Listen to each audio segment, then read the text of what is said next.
Hi friends, இன்றைக்கி நம்ம என்ன பார்க்கலான்னா ஒரு சூப்பரான ஒரு ட்ராவல் விளாக் பார்த்துடலாமாங்க. ஆமாங்க, ரொம்ப நாளைக்கு அப்புறம் இன்றைக்கி நம்ம குலதெய்வம் கோயிலுக்கு போகிறோம். எப்பயுமே நம்ம வருஷத்தில் ஒன் டைம் போவோம் இல்லைங்க, கோயில் நட திறப்பு.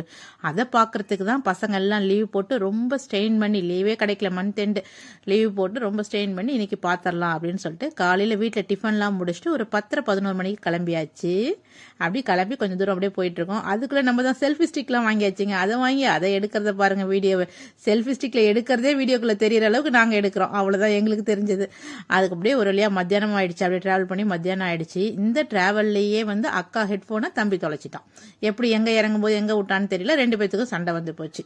இந்த சாப்பிட்றது என்ன லஞ்சு எடுங்கடானா எடுக்க மாட்டேன்ட்டாங்க. நான் என்ன செஞ்சேன்னா புளி சாதமும் தயிர் சாதம் செஞ்சுட்டு கொஞ்சமாக மரவள்ளிக்கிழங்கு அப்படியே பொரியல் மாதிரி செஞ்சு எடுத்துகிட்டு வந்தேன். அப்படியே அதெல்லாம் நல்லா சாப்பிட்டுட்டு மறுபடியும் அப்படியே கிளம்பியாச்சுங்க. மினிமம் நமக்கு வடலூர்லேருந்து பாலக்காடு போகிறதுக்கு 8 hours ஆயிடுங்க. அதனால நம்ம அப்படியே கொஞ்சம் ஜாலியாக அப்படியே பேசிக்கிட்டு போயாச்சு. கோயம்புத்தூர் ரீச் ஆயிட்டோம். கொஞ்ச நேரத்துல ஈஸா போயிடும். போயிட்டு உங்களுக்கு அப்டேட் பண்றோம். கோயம்புத்தூர் வந்தாச்சு. இன்னும் கொஞ்ச நேரம் ஈஸா போயிடும். ஈஸா போயிட்டு உங்களை பார்ப்போம்.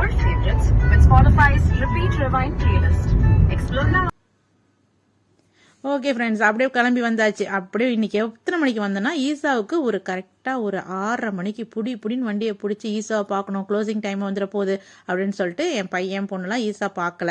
பையன் பார்த்துருக்கான், பொண்ணு எங்கள் வீட்டுக்காரெலாம் பார்க்கலாம். ஆனால் நமக்கு வந்து ஆன் த வே தான், அந்த வேல தான் நமக்கு ஈஸா இருக்குது. கொஞ்சம் அப்படியே கொஞ்சம் உள்ளே போனால் இருக்குது. சரி, இது எப்படியும் பார்த்துடலாம் அப்படின்னு சொல்லிட்டு ஈஸா போயிட்டு அந்த லைட்டிங் தாங்க செம்ம ஸ்பெஷல். கரெக்டாக ஒரு 7:20 7:15 ஆரம்பிக்கிறாங்க. ஒரு 1/4 மணி நேரம் அந்த லைட்டிங் நடக்குது. அது பார்க்கறதுக்கு ரொம்ப இது. அப்புறம் இந்த மாட்டு வண்டியில் ட்ராவல், நான் ஃபஸ்ட்டு டைமாக இதுமாரி மாட்டு வண்டியில் ட்ராவல் பண்ணுறேன். சின்ன வயசில் பண்ணியிருக்கேங்க. அதோட அதுக்கப்புறம் இப்போ தான் அந்த மாட்டு வண்டியில் ட்ராவல் ரொம்ப நல்லா இருந்தது. அதெல்லாம் பண்ணிவிட்டு ஈஸா பார்த்துட்டு நைட்டு வந்து நம்ம ரிலேஷன் வீடு, அதாவது சின்ன மாமியார் வீடு, அவங்க வீட்டில் தான் நைட்டு தங்கிட்டோம். தங்கி நைட்டு வரத்துக்கு 11 மணி ஆயிடுச்சு. அதை எடுக்கவே இல்லை. அப்படியே டிஃபன்லாம் முடிச்சுட்டு நைட்டு 11 மணி ஆயிடுச்சு. ஏன்னா ஈஸாலாம் பார்த்துட்டு வந்தோம். அப்புறம் இவங்க வீட்டில் தான் நைட்டு தங்கி காலைல ஏஞ்செல்லாம் ஃப்ரெஷ்ஷப் ஆகிட்டு அவங்க எங்களுக்கோசரம் டிஃபன்லாம் செஞ்சுருந்தாங்க. இட்லி, சாம்பார், சட்னி எல்லாம் சாப்பிட்டுட்டு அங்கேருந்து அப்படியே கிளம்பியாச்சு. இப்போ நம்ம குலதெய்வம் கோயிலுக்கு. இப்போ சாப்பிடும்போது மணி 8:30.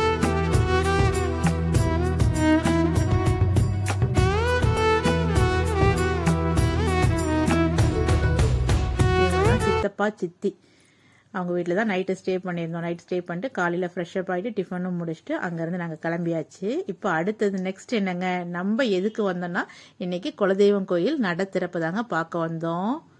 எல்லாருக்குமே குலதெய்வம்னா ரொம்ப முக்கியம் தானேங்க. அது மாதிரி தான் எங்களுக்கும் குலதெய்வம் ரொம்ப முக்கியம், ரொம்ப இம்பார்ட்டன்ட்டும் கொடுக்குங்க. பரவாயில்ல, என்ன மாதிரியே என் பசங்களும் ரொம்ப அதுக்கு முக்கியத்துவம் கொடுக்குதுங்க. என் பையன்லாம் லீவே இல்லைன்னு சொல்லும்போது எப்படியோ லீவு கேட்டான். என்ன சொல்லி கேட்டான்னு எனக்கே தெரியல, சொல்லி கேட்டுட்டான். எனக்கே உடம்பு சரியில்லைன்னு சொல்லிட்டு கேட்டான் லீவு. கேட்டுட்டு குலதெய்வம் கோயிலை பார்க்க வந்தாச்சு. குலதெய்வத்து கோயிலில் அதுவும் கேரளா கோயில் என்னங்க ஸ்பெஷலு, சும்மா நம்ம ராஜா யானை தான் எப்படி வராது பாருங்க.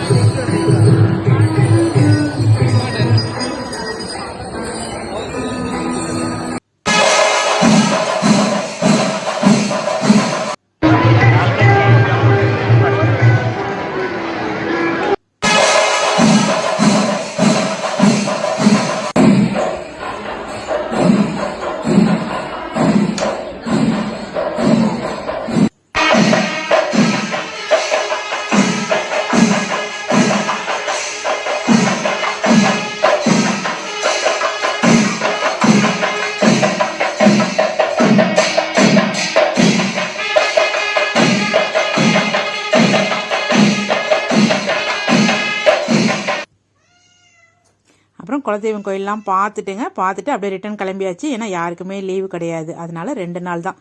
சண்டே கிளம்பிட்டு மண்டே வந்து கோயிலை பார்த்தாச்சு. மத்தியானம் அப்படியே வீட்டுக்கு ரிட்டன் கிளம்பியாச்சு. பையனுக்கு கொஞ்ச நாளாக டிரைவிங் பண்ணணும்னு ஆசை. சரி, நம்ம பக்கத்தில் இருக்கும்போதே தான் பார்த்து இப்படி ஓட்டு அப்படி ஓட்டுன்னு சொல்லலாம். அதனால் அவங்க அப்பா கொஞ்சம் தூரம் அவங்கள்ட்ட கொடுத்துட்டு அப்படியே டிரைவிங் பண்ணி நைட்டு வீட்டுக்கு ரிட்டன் வரும்போது கரெக்டாக மணி 9 ஆச்சுங்க. 2 நாள் தான். ஞாயிற்றுக்கிழமை போனால் திங்கக்கிழமை சாமியை பார்த்துட்டு வந்தாச்சு. நல்லா சூப்பராக இந்த ஜேர்னி அருமையாக இருந்ததுங்க. ஈசாவையும் தரிசனம் பண்ணியாச்சு, நம்ம குலதெய்வத்தையும் சாமி கும்பிட்டாச்சு. வருஷத்துக்கு ஒரு தடவையாவது போயிட்டு நம்ம அட்டண்டன்ஸ் போட்டால் தான் அந்த ஏரியா எங்களுக்கு சூப்பராக போகும். அது மாதிரி தான் நல்லா பார்த்துட்டு தரிசனத்தை முடிச்சுட்டு வந்தாச்சு. இந்த வீடியோ உங்களுக்கு பிடிச்சிருந்தா லைக் பண்ணுங்கள், சப்போர்ட் பண்ணுங்கள். மறக்காமல் சுதா சேனலை சப்ஸ்கிரைப் பண்ணுங்கள். பாய்.